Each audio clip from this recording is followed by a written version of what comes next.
si Quezon at ang mga bagong kaunlaran ng ating lalawigan. Isang makasaysayan at makabuluhang aral sa ating lahat.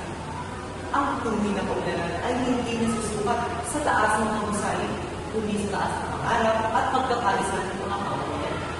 Sa araw nito, nais kong bigyang tunay ang isang dakilang anak ng ating lalawigan. Isang lider ng pangalan ay hindi lamang nakaulit sa kasaysayan, kundi sa ating pagkakakilanlan bilang mga Quezon.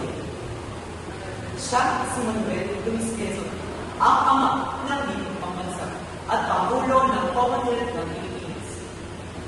Ngunit higit pa sa kanyang pangalan, dapat rin natin itanong, ano ba ang kaugnayan ni Quezon sa makabagong kaunlaran ng ating lalawigan? Ang kaunlaran ay hindi lamang tungkol sa mga bagong gusali, tulay, kalsada o makabagong teknolohiya.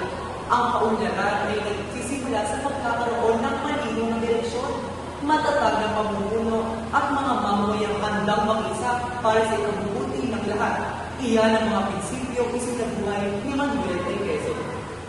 Noon, naniniwala si Quezon na ang edukasyon ang pinakamabisang sandata laban sa kahirapan at kamangmangan. Kaya hanggang ngayon ay patuloy ang pagsisikap ng ating lalawigan upang mapalawak ang oportunidad sa pag-aaral, mapataas ang kalidad ng edukasyon, at maihanda ang mga kabataan sa hamon ng ika-21 siglo. Sapagkat ang lalawigang may edukadong mamamayan ay lalawigang may matatag na kinabukasan. Sa kasalukuyan, unti-unting natin nasasaksihan ang pagpunlad ng Quezon. Lumalawak ang mga lansangan. Dumarami ang oportunidad sa turismo, kagaya ng Parehas Festival ng Lukban, Arco Festival ng Lumapa, ang Bulihan Festival ng Sampaloc, Maubanang Festival ng Maguban, at marami pang iba.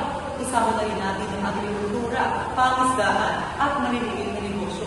Ang mga bayan ay nagiging mas konektado, ang mga kabataan ay nagiging mas malikain, at ang makabagong teknolohiya ay nagiging parte ng ating pangaraw-araw na pamumuhay. Ngunit, nararapat din natin itanong, sapat na ba ang pisikal na kaunlaran?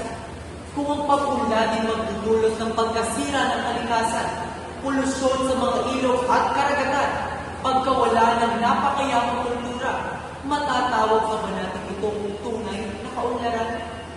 Ang lalawigan ng Quezon ay biniyayaan ng napakayamang kalikasan.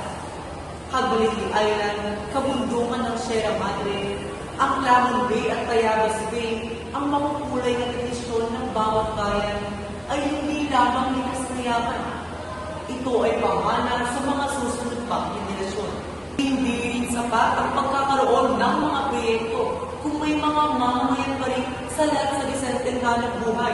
Edukasyon at serbisyong pangkalusugan, ang tunay na pag-unlad ay iyong walang naiiwan. May malasakit sa mahihirap, nagbibigay oportunidad sa mga kabataan, at may pusong nagmamahal sa bayan. Bilang mga kabataan ng Quezon, hindi tayo dapat tagapanood lang ng pagbabago. Tayo ang susunod na guro, lider, siyentipiko, inhinyero, mamamahayag at lingkod bayan. Ang kaunlarang ating minimiti ay hindi lamang nagsisimula sa tanggapan ng pamahalaan, sa ating sariling tahanan, paaralan at komunidad. Sa bawat pag-aaral ng mabuti, sa bawat pagtulong sa kapwa, sa bawat paggawa ng tama kahit walang nakakakita, tayo ay nagiging parte ng pagunlad ng ating lalawigan. Marahil ay hindi na natin muling makakasama si Manuel Luis Quezon sa pamumuno ng ating lalawigan. Ngunit buhay na buhay pa rin ang kanyang atikain sa bawat Quezonian na may malasakit, integridad at may pusong nagmamahal sa bayan. Kaya sa ating pagharap sa makabagong panahon, huwag natin kalilimutan ang mga aral na iniwan ni Quezon. Ang kaunlaran ay hindi lamang bunga ng talino, ng pagkakaisa, hindi lamang ng teknolohiya, kundi ng pagkatao, at hindi lamang ng pag-asenso, kundi ng pagkakaisa ng mga mamamayan. Mga kababayan, ang hinaharap ngayon ng ating lalawigan ay hindi lamang nakasalalay sa mga pinuno, kundi nasa ating mga kamay. Sama-sama natin isabuhay ang mga pagpapahalagang iniwan ni Quezon upang mas makamit natin ang lalawigang makatarungan, makakalikasan at may pusong nagmamahal sa bawat Quezonian. Maraming salamat at mabuhay ang lalawigan ng Quezon. Mabuhay ang sambayanang Pilipino.